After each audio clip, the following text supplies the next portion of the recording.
学钟声已经停了，走廊慢慢没有声音。我把最后几张椅子一张一张推回原地，黑板还有半新笔记，窗户忘了关上一遍。我以为今天的教室只会剩我坐到最后，门口忽然有人敲了2下，你站在那里看着我，你说这日表忘了签名，所以才又走回来了。你明明早就签过名，却陪我把桌面擦干净。我问你怎么还不回去，你说反正也没有事情。你明明早就签过名，还帮我关好最后一扇窗。我那时没有拆穿你，只是偷偷希望你是为了我才回来。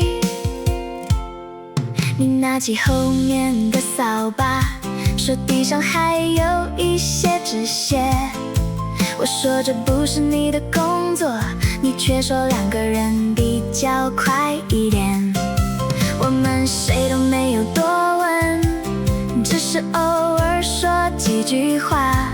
你问我明天第一堂什么，像是不想让教室太安静。整理完最后一张桌子，你背起书包走到门外。你说记得8点灯关掉，明天早上教时间啊。你明明早就签过名，却陪我把纸全部做完。大家都已经离开很久，你还站在教室的另一端。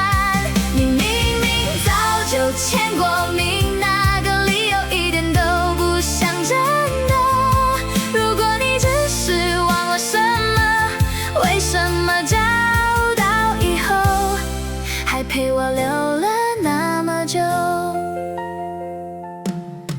等你走下楼梯以后，我才拿起墙上的表，你的名字写在最上面，时间还是中午那一栏。原来你根本不用回来，也没有东西忘在这里。